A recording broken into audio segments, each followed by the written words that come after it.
ہم نماز بھی پڑھتے ہیں، ہم روزے بھی رکھتے ہیں، ہم تراویح بھی پڑھتے ہیں، یقیناً یہ سب کچھ ہمیں کرنا چاہیے، لیکن ہم جس رزق سے روزہ افطار کرتے ہیں اس کے بارے میں ہمیں کنفرم نہیں ہوتا کہ یہ واقعی طیب ہے یا نہیں. یہ جو کمائی ہے، جس کمائی سے ہم نے یہ افطار کا سامان خریدا ہے، کیا وہ حلال کمائی تھی یا نہیں؟ اگر وہ حلال کمائی نہیں تو ایسے روزے کا، ایسی نمازوں کا، ایسے تراویح کا کیا فائدہ؟ آپ بتائیے گا. بسم اللہ الرحمن الرحیم. سب سے پہلے ڈاکٹر صاحب آپ کا بہت بہت شکریہ. آپ نے اتنے خوبصورت پلیٹ فارم سے اور اتنا حساس اور قیمتی موضوع پہ بات کرنے کا موقع فراہم کیا. اللہ کریم آپ کو جزائے خیر بخشے. اور اس کے بعد میں علامہ صاحب کی گفتگو سے ہی آگے بات کو بڑھانا چاہوں گا. ایک صحابی رسول ہے، مسجد نبوی شریف کا منظر ہے، مسجد کے کونے پہ بیٹھے ہیں اور بیٹھ کے اللہ کے حضور دعائیں مانگ رہے ہیں. کافی دیر گزر گئی دعائیں مانگتے مانگتے، صبح سے شام ہو گئی. اللہ اکبر. اللہ کے حضور ہاتھ اٹھائے ہوئے ہیں لیکن ان کی دعا قبول نہیں ہو رہی. اللہ اکبر.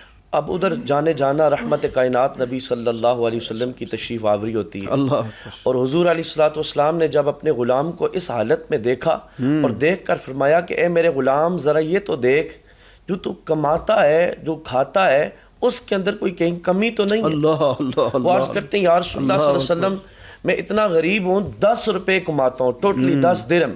یا رسول اللہ 10 درہم ہی کماتا ہوں، اس سے زیادہ نہیں. لیکن فاقہ کشی کا عالم یہ ہے کہ 10 درہم بھی مجھے پورے نہیں پڑتے، مجھے قرض ادھار لینا پڑتا ہے. اب یہاں پر جو غور طلب بات ہے، وہ آپ نے جو بات کی نا افطار کے حوالے سے، بڑی غور طلب بات ہے. حضور جانے جانا رحمت کائنات نبی صلی اللہ علیہ وسلم نے بازو سے پکڑا، اٹھا دیا، فرمایا جاؤ اور آج سے جس مالک سے تم 10 روپے لیتے ہو اس کو کہو کہ مجھے 7 روپے میری تنخواہ مقرر کر دے. اللہ. اب سوچنے کی بات تو یہ تھی کہ حضور صلی اللہ علیہ وسلم فرماتے کہ 10 میں گزارا نہیں ہوتا تو 20 کروا، رقم بڑھانے کی بات ہوتی. لیکن ادھر حضور نے رقم کٹا دی، کم کر دی. فرمایا جاؤ پہلے تمہاری سیلری کتنی ہے؟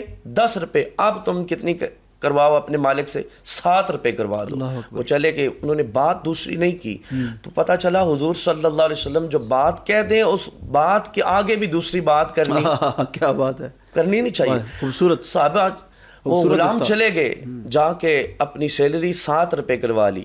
کچھ عرصہ کے بعد پھر حضور کی خدمت میں حاضر ہوئے تو حشاش بشاش ہے، چہرہ چمک رہا ہے. کریم آقا صلی اللہ علیہ وسلم نے فرمایا میرے غلام بتاؤ اب کیسے حالات؟ عرض کرنے لگے یا رسول اللہ صلی اللہ علیہ وسلم اپنے محلے میں سب سے غنی اب میں ہی ہوں. اللہ نے مجھے اتنا رزق عطا کر دیا، میں ختم کرنے کی کوشش کر رہا ہوں، بانٹتا بھی ہوں پھر بھی ختم نہیں ہوتا. یا رسول اللہ آج اس غرض سے حاضر ہوا ہوں، پوچھنا یہ چاہتا تھا حضور وہ جو 10 روپے لیتا تھا ان میں برکت کیوں نہیں تھی؟ کیا بات. تو نبی غیب کا علم رکھتے ہیں. میرے اور آپ کے آقا صلی اللہ علیہ وسلم نے ارشاد فرمایا میرے غلام تو وہ 10 روپے جو لیتا تھا اس میں تو کام صرف 7 کا کرتا تھا. 3 جو درہم تھے ان درہم کا تو کام نہیں کرتا تھا، اس کے اندر کمی واقع ہو جاتی تھی. فرمایا وہ کمی تمہیں خیر کے راستے پہ نہیں آتی تھی، یعنی اس کمی کی وجہ سے وہ جو 3 درہم کا کام نہیں ہوتا تھا اس کی وجہ سے رزق میں برکت نہیں آتی تھی.